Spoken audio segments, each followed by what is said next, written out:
Oi, queridos alunos, tenham uma ótima semana e nós estamos aqui hoje para falar um pouquinho sobre o índio, aproveitando que dia 19 de abril foi o dia do índio. Então nós vamos falar um pouquinho sobre a sua cultura, seus costumes e suas crenças. Para tanto, nós temos hoje um vídeo que explica direitinho como que esses habitantes veio parar aqui na América do Sul. E aproveitando também, nós temos uma atividade super legal. Nós vamos falar sobre os tipos de moradia. Aproveitando que nós estamos falando do índio, nós vamos fazer aqui a oca, que é a casinha do índio. Então nós vamos aprender como fazer uma oca com material reciclável que você tem em casa, tá? Então aproveite bastante o vídeo e a atividade está logo em seguida. Beijo no coração de vocês. Até mais.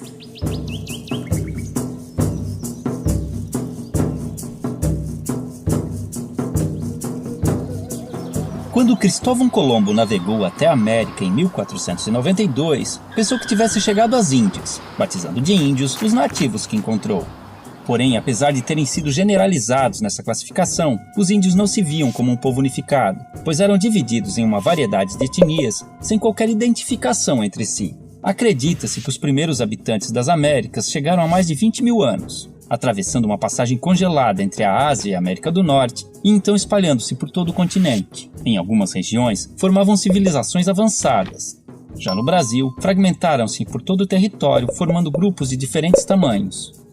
Eram sociedades comunais, descentralizadas e igualitárias, vivendo da caça, pesca e agricultura de subsistência, e em sua maioria seminômades, mudando suas aldeias de local conforme os recursos naturais fossem se esgotando, permitindo, mesmo que involuntariamente, a recuperação natural do solo abandonado. As habitações eram geralmente coletivas, chamadas de ocas, variavam de tamanho e forma entre as tribos, mas normalmente eram dispostas em torno de um espaço cerimonial, onde realizava-se todo tipo de atividade diária, além de celebrações e ritos conduzidos por pajés e anciões. As tribos eram formadas por laços de parentesco e afinidades, e mantinham contatos com outras comunidades através de relações de comércio, cooperação, casamentos, alianças e também de guerras, que eram comuns entre as sociedades indígenas, apesar de sua natureza pacífica. A virgindade era pouco valorizada e a vida sexual costumava ser livre de tabus. Muitos homens ofereciam favores sexuais de suas esposas a visitantes, como forma de cortesia. As famílias podiam ser monogâmicas ou poligâmicas, e o divórcio era algo corriqueiro. Os homens lidavam com a guerra, a caça, pesca e liderança tribal, além da construção da aldeia e o plantio, enquanto as mulheres cuidavam da colheita, do preparo de alimentos e da fabricação de utensílios e adornos. A educação das crianças era a tarefa de toda a tribo, e a autonomia era estimulada. Já os doentes e inválidos costumavam ser abandonados à própria sorte. Os indígenas tinham conhecimento na fabricação de bebidas fermentadas e deixaram grande herança à culinária brasileira, com pratos derivados da mandioca e do milho. Sua dieta também era diversificada em proteínas animais, graças à caça e à pesca. Em festejos, cobriam seus corpos com pinturas, penas e plumas, e a nudez no dia a dia era comum e não causava vergonha. Por viverem em florestas, muitas vezes precisavam usar protetores genitais e tangas, mas mantas cobrindo o corpo eram raras. Muito higiênicos, devemos a eles o costume do banho diário. Mantinham muitos ritos e crenças religiosas, os quais podemos identificar por xamanismo, uma mistura de religião, crença, sistema de pensamento e configuração do mundo, em que acredita-se num universo não linear, sem início e sem fim definidos, onde o tempo se confunde. Não possuíam uma doutrina, assim como não acreditavam em um Deus único e supremo, tendo a figura do xamã ou pajé como seu elo com o mundo divino. Em sociedades sem esses representantes, acreditava-se que os espíritos e antepassados se comunicavam com os humanos através de animais, sonhos e visões. Muitas de suas lendas tornaram-se populares entre os não-índios, enriquecendo o folclore nacional. O uso de alucinógenos, tabacos e ervas era muito comum nos mais diversos rituais. Orientados pelas fases da Lua e conhecimentos astronômicos, entendiam as relações entre as mudanças climáticas, nas quais baseavam seu plantio e colheita. Antes da chegada dos europeus, acredita-se que existiam mais de 1.300 idiomas nativos, hoje reduzidos a apenas 270, que deram origem a diversas palavras da língua portuguesa. não possuíam um sistema de escrita, mas algumas sociedades desenvolveram sinais e formas gráficas, cujo estudo pode revelar mais sobre seus hábitos. Há indícios de uma grande diversidade de produção artística, que integrava-se ao seu modo de vida e ritos cotidianos, com destaque para a dança, a cerâmica, a tecelagem, a cestaria, a pintura corporal, a arte plumária e principalmente a música. Contudo, os indígenas não possuíam a figura do artista, e todos podiam ser hábeis em diversos aspectos, pois dedicar-se exclusivamente a uma atividade, como na sociedade atual, era sinal de desequilíbrio espiritual e obsessão. Quando os portugueses chegaram em 1500, estima-se que encontraram mais de 5 milhões de indivíduos, divididos em tribos e comunidades, diferentes entre si, mas iguais aos olhos do colonizador, responsável por reduzi-los a menos de 600 mil em poucos séculos. Desconhecendo invenções ocidentais como o espelho, a roda e as armas de fogo, o choque cultural foi enorme, assim como o fascínio dos indígenas, que ainda viviam em sua pré-história. 3 armas foram fundamentais para o domínio dos colonizadores sobre os nativos. A arma de fogo, aliada nas conquistas das tribos e determinante na aceitação da superioridade portuguesa pelos índios remanescentes. A Bíblia do Jesuíta, responsável pela aculturação dos indígenas e a adequação ao moralismo cristão dos ocidentais. E uma invisível e poderosa arma biológica, inicialmente de forma involuntária, mas por vezes criminosa, o contato com os estrangeiros espalhou doenças e epidemias, às quais os nativos não possuíam imunidade, dizimando-os aos milhares e facilitando a ocupação de suas terras, como aconteceu no sul do Maranhão, onde fazendeiros deram roupas infectadas com varíola para as tribos locais. Porém, muitos indígenas auxiliaram os portugueses em expedições ao interior, em conflitos com outras tribos e ajudaram a escravizar grupos inimigos, além de fornecerem aos colonos produtos como a madeira, condimentos e substâncias medicinais. Isso tudo forçou os remanescentes a viver em condições precárias por muito tempo. Somente em 1967, com a criação da FUNAI, começaram a surgir e ganhar força associações indígenas que buscam melhorias em áreas como saúde, educação, meio ambiente, patrimônio e demarcação de terras. Em 1961, foi criada a primeira reserva indígena brasileira, o Parque do Xingu, representando um grande avanço nas conquistas desse povo. Há hoje no Brasil comunidades indígenas em todos os estados, e muitas lutam pela sobrevivência e manutenção de seus costumes e tradições, sendo constantemente ameaçadas pelo agronegócio, que busca expandir seu território, mesmo através de métodos irregulares. Muitos índios são mortos em conflitos ou expulsos de suas terras, acabando em situação de pobreza nas grandes cidades, vítimas de preconceito e violações de direitos humanos. Como se não bastasse, alguns povos começaram a sofrer novas influências de grupos religiosos neopentecostais, que, impondo conceitos como o pecado e a culpa, geraram conflitos internos, fazendo os índios verem no suicídio uma saída para seus problemas. Contudo, ainda existem tribos isoladas no mundo moderno, vivendo como seus ancestrais, principalmente na região amazônica. Outro caso interessante são grupos que vivem em cidades e reivindicam a condição de povo indígena, num processo conhecido como etnogênese, pois, de acordo com a antropologia, a etnia vai além dos traços físicos, sendo também um grupo social, e enquanto mantiverem seus sentidos e valores, se identificando como tais, esses indivíduos não deixarão de ser índios. Assim, podemos vê-los integrados aos hábitos modernos, e vivendo nas cidades,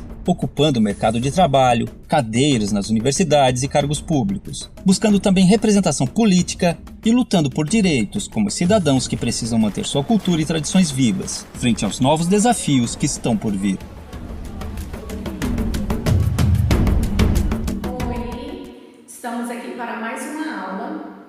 Eu, professora Leidiane, vamos tentar reproduzir hoje na nossa aula e falar um pouquinho sobre os índios. A nossa cultura tem grande influência desse povo nativo. Acredita-se que os índios chegaram nas Américas há mais de 20 mil anos. Aliás, eles foram batizados pelo Cristóvão Colombo de índios, porque Cristóvão Colombo, quando ele desagou, quando ele chegou aqui nas Américas, ele achou que tinha chegado nas Índias. Por isso, o batismo dos índios, dos povos nativos, como os índios. E eles fazem interferência na nossa cultura até nos dias de hoje. Para lembrar e comemorar essa data, para que nós não possamos esquecer que eles fazem parte da nossa cultura, escolheu-se esse dia para comemorar o Dia do Índio. Então, nós vamos fazer menção fazendo aqui uma oca. Oca é a casinha do índio. Para tanto, nós vamos usar, presta bem atenção no nosso material. Nós vamos usar material reciclável, garrafa PET, vidrinho de detergente ou até mesmo um copinho descartável. Eu uso também, eu achei muito legal porque nós podemos também fazer o fundo, né? A gente pode usar o fundo da garrafa, como também nós podemos usar o funil da garrafa. E também nós vamos usar revistas, tá? Nós vamos usar a revista, nós vamos usar a tesoura e também a cola. Por quê? Na revista nós vamos tirar a folha da revista, nós vamos fazer dobradura, nós vamos dobrar ela em 4 e assim cortar ela para fazer tiras. Essas tiras, elas vão aparecer assim. E você vai fazer com que fique uma sainha, tá vendo a sainha? Nós vamos fazer sainha, porque na garrafa a gente vai vir, vai cortar, né? A gente vai cortar. A gente cortou, tá vendo? Vamos aqui organizar o fundinho para ela ficar bem pezinha, retinha. Então a gente cortou, né? Ela, o que nós vamos fazer? Nós vamos usar a cola. Vamos usar aqui a cola. A gente vai começar a fazer os babadinhos da casinha do índio, usando o que? A sainha para nós estarmos aqui fazendo. Você pode até colocar a mãozinha dentro, assim. Vamos fazer a outra e assim consecutivamente a gente vai estar fazendo até preencher todo o funil da nossa garrafa. Aqui em cima, para fazer o arremate da nossa primeira alquinha, se vocês preferirem o funil, o que nós vamos fazer? Nós vamos usar o gargalo para dobrar, tá? A gente vai fazer o gargalo assim, dobrando para dentro, tá? Até a gente cobrir totalmente o gargalo e ficar bem uma sainha.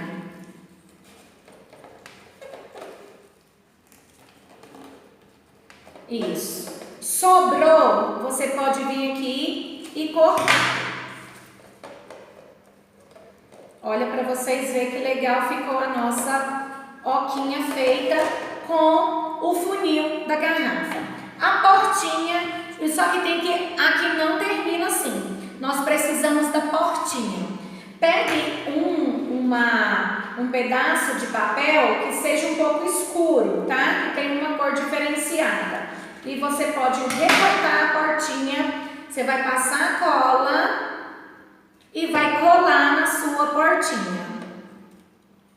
Você vai fazer a portinha para que o índio entre na sua casinha. Aí aqui você pode até arrematar, né? Fazendo a portinha. Ok. A nossa segunda opção é fazer com o fundo da garrafa. Vamos virar, aqui está o fundo da garrafa cortado. Esse aqui é para poder fazer o chapeuzinho da nossa oca.